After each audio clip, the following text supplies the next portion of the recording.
ladies and gentlemen. So, a quick update here.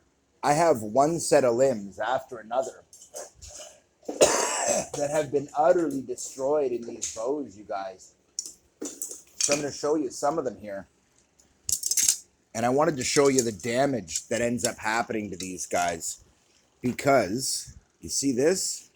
If I can show it to you right close, that's a delamination. That's where there was some damage and it split. Okay? Well, these limbs might seem screwed, but they could still be used, but you'd have to figure out a way to hold them together. So what I'm thinking is, if I put something like this together, and I take my riser and I slide these into it, even if it's coming up against a metal edge, these are actually quite tough and could do the job of protecting it. So I'm going to put this back together. Hold on.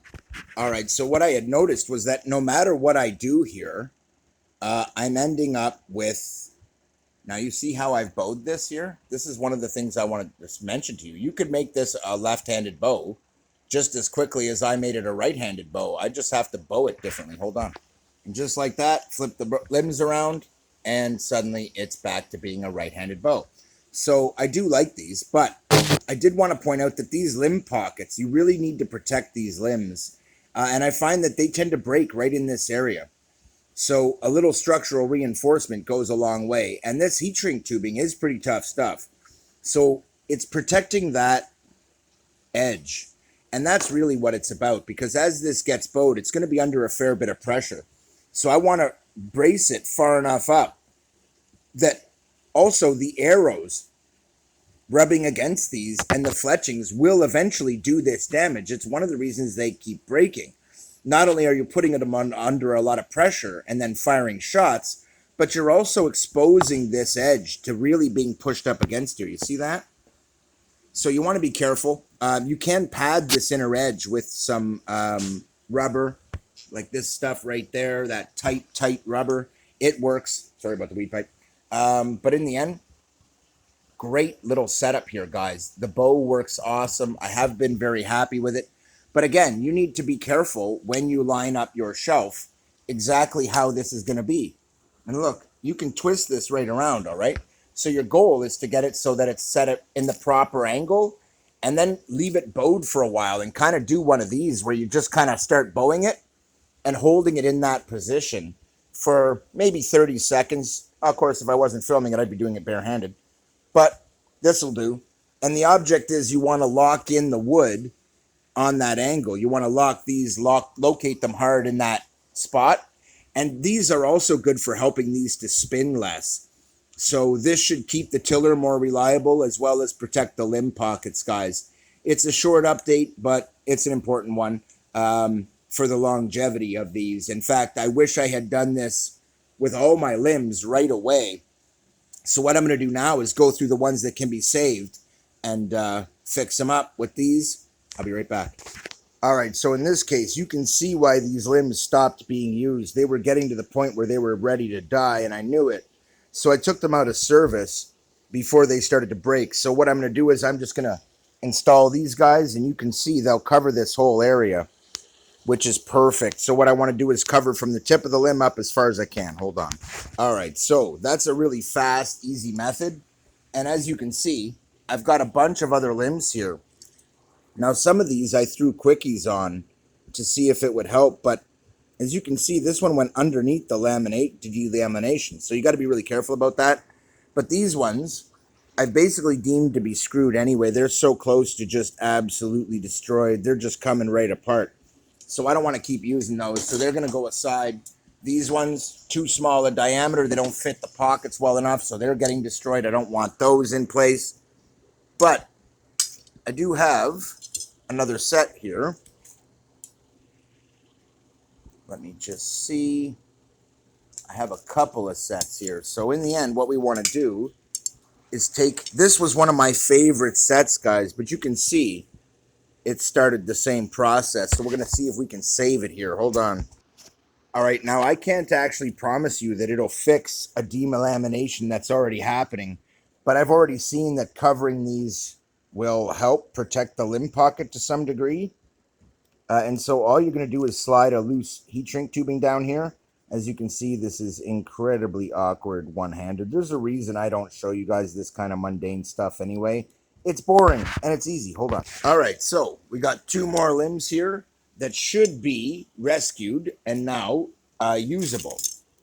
Now, one of the other cautions, sometimes when these get jammed up against you, they get in so tight when you pull them out, the whole limb pocket comes out, even if it's been epoxied in place. So what you really want to do is be very careful.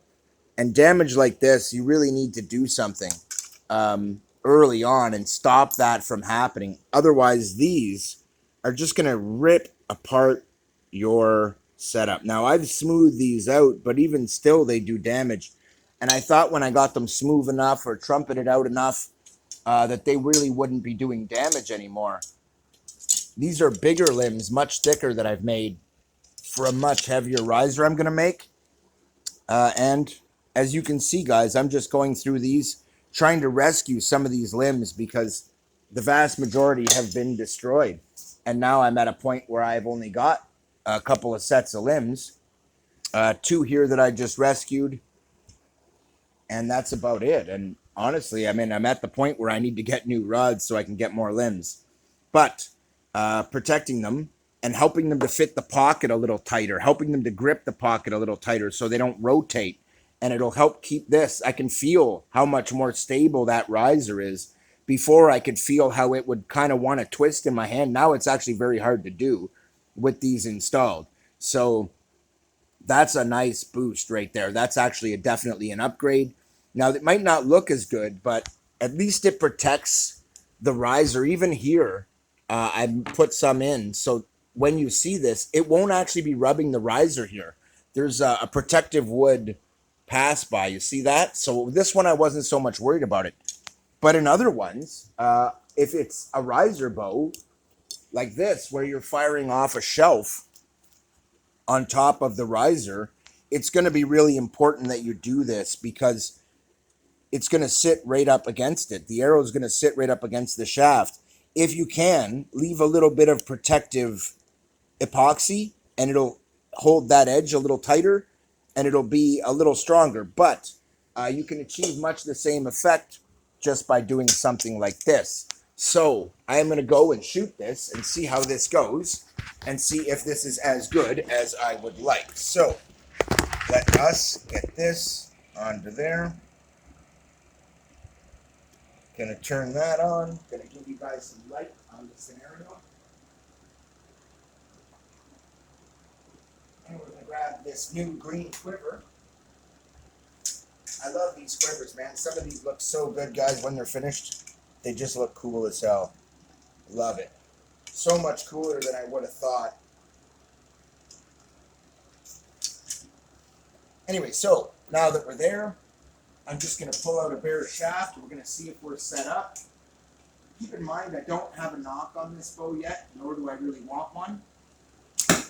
Those are nice. These limbs are actually pretty soft, guys. It's one of the reasons at first I did not put them on the bow. They've been sitting aside for quite a while. And they're actually quite accurate, as you can see. Sometimes these softer bows, guys, just do wonders for your accuracy.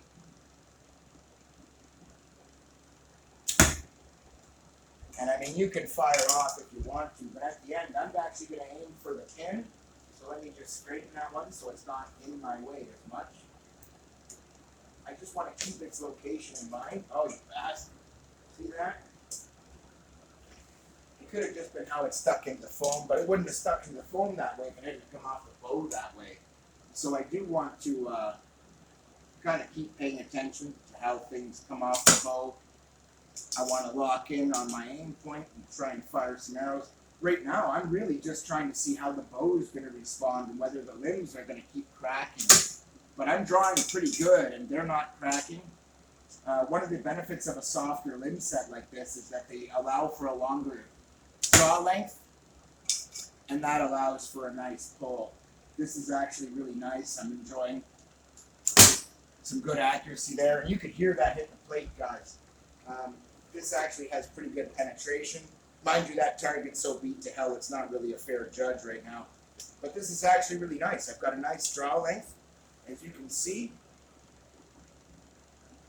we're going to draw that, and you can see here I've got a 29-inch draw length, but I just heard a tiny little bit of a crack. So what you want to do is not draw that far. These bows, I wasn't kidding, maximum 28-inch draw length, which is why I've ordered myself a dozen 28-inch arrows. These 29.5s are awesome, but they're heavier than what these light bows like to fire. And that's one part.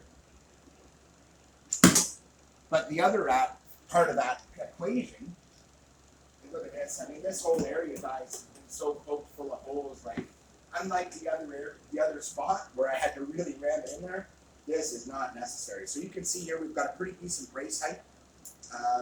I'm running a new string, but I'm running the same limb set. And you can see, you know, when you feel these, you'll see if there's any sections where it's getting splintered.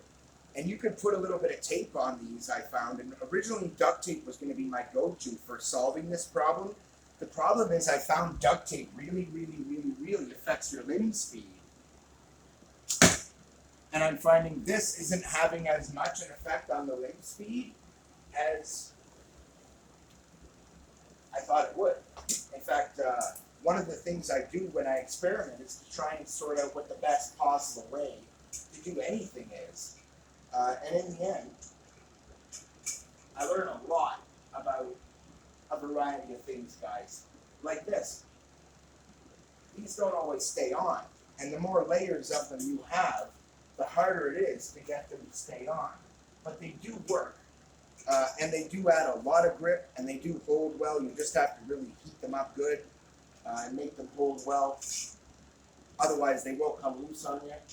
But in the end, I mean, any of these bows has proved excellent, guys. I can highly recommend them. This one has proved to be one of my favorites. But protect your limbs, protect your limb pockets. Limb pockets, fill them with epoxy, and then drill it out to the desired shape. And you'll find that the wood soaks up a lot of that epoxy, especially if you use the thinned epoxy. You can really soak it right in there, guys. So that is kind of a big thing for me. I do want to keep shooting. I'm just trying to baseline what the accuracy of this bow is like. Not so much. I've already done that. I'm just trying out some new limbs. And the new limbs are actually not bad. I mean, it's got more stability this way, which is actually really important. So I'm going to fine tune this now. And we're going to see if it's really as good as I would like. That actually looks pretty good. So let's test that. In the end, you're really just testing, adjusting, designing and testing and adjusting. And I mean, this is what it is when you design, right? And in the end, that kicked hard over to the right. So whenever I set up a bow, even if it's just with new limbs, the exact angle that this sits at will change depending on the exact angle it was when you bowed it.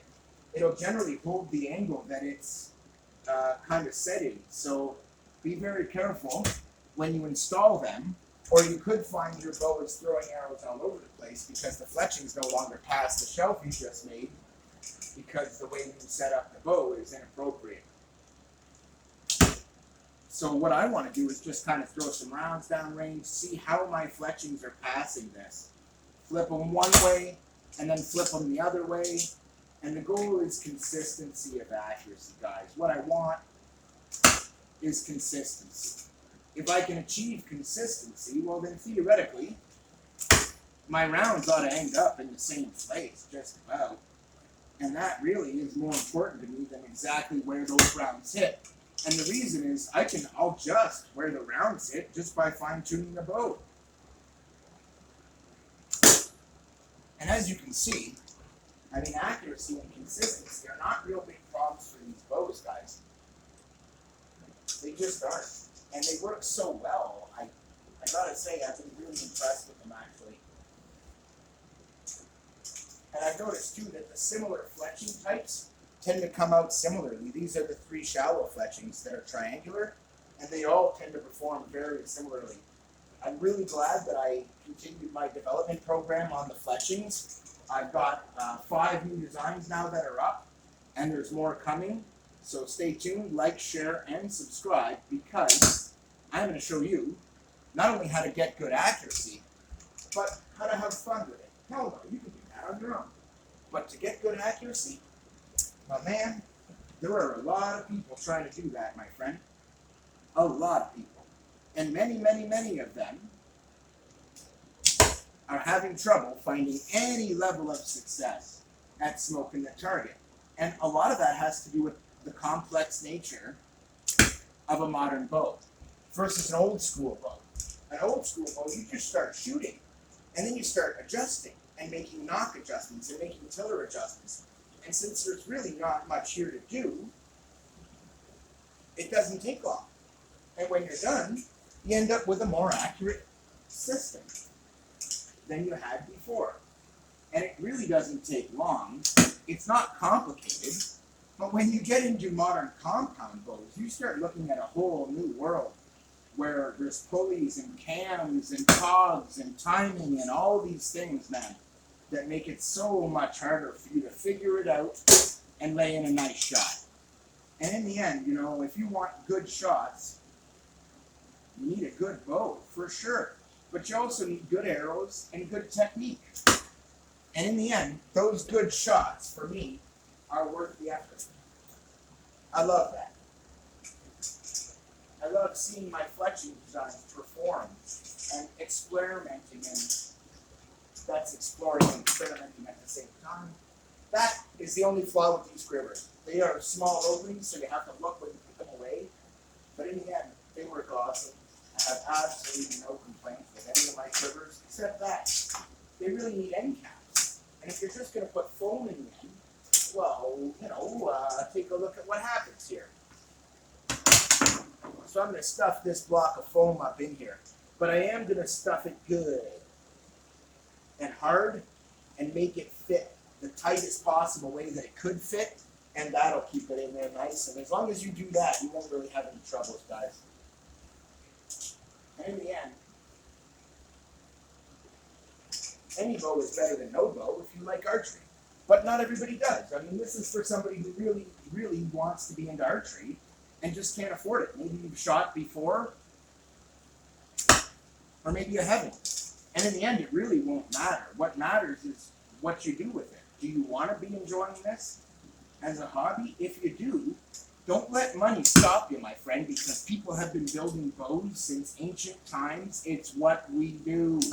We build them from scratch, and then we go hunt with them, and we kill stuff, and we eat stuff, and we survive as a result. We've been going to war with them for thousands of years, made in some guy's living room, literally. So, you know, if you think that that's going to happen to you every time, no matter how much you suck, I hate to say it, but you're wrong. Eventually, you'll get it right. And there's enough forums out there, guys. As a matter of fact, I'm on several bow tuning groups, traditional archery groups, and the like. And in any of those groups, you could find me, or somebody similar, who knows what they're talking about, and will absolutely help you walk through it. Now, you know, this bow's not set up. I'm not testing it for accuracy. I'm doing the other thing, where my only interest right now is in whether or not these limbs are going to snap on me after a few shots. And it doesn't look like they are. In fact, I pulled them from service because I was hearing cracking from them as soon as I started to draw to halfway or so. And I knew that I wasn't going to be able to draw them anymore without busting them. I'm now able to draw them farther to full draw without hearing that cracking as long as I stop at a 28-inch draw. And in the end, the limbs are still performing, guys. So I'm going to aim dead for the pins. Look at that. I mean, you know, I can't really complain given that it's a warped shaft, guys, and it comes out within half an inch at 18 feet or so. That's not bad. So I'm going to end this one here. I just wanted to cover this update because it is an important one. It's really important that you protect these limbs where they enter the pockets and all the way down into the pocket as well, guys. So that's that for that one. I just thought I'd show you that. In addition, I wanted to show you guys something. Now, on this riser, if you look down inside, you'll see it is not actually a whole block of wood. This is what happens when you only use a thin block of wood. Okay, with enough epoxy, it didn't break. It was fine. But then it started to slide, and I slid it out and realized I had never used a full block in this.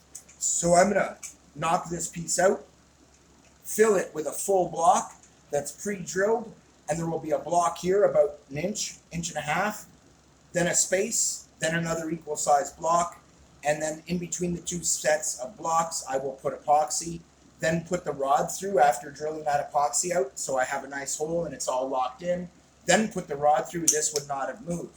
That's my favorite bow, and it moved. I was pissed.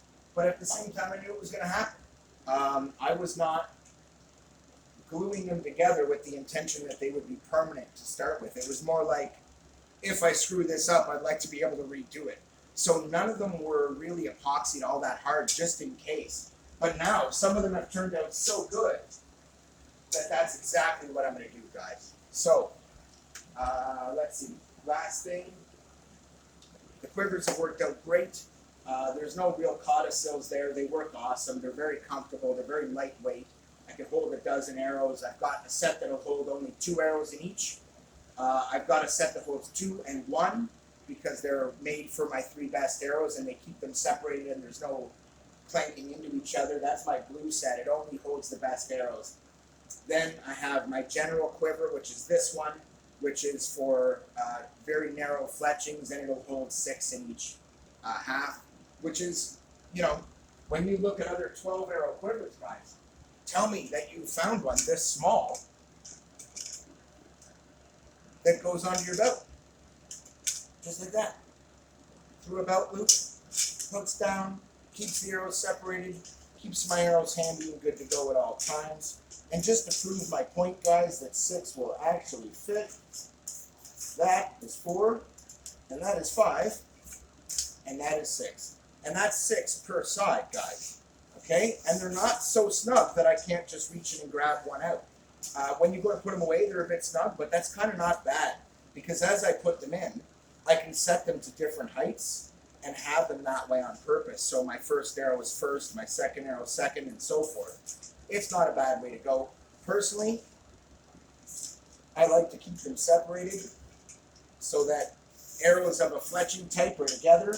Different fletching types are for different purposes. So what I'm shooting at and how far away it is and what the wind conditions are like will determine which one of these I grab from.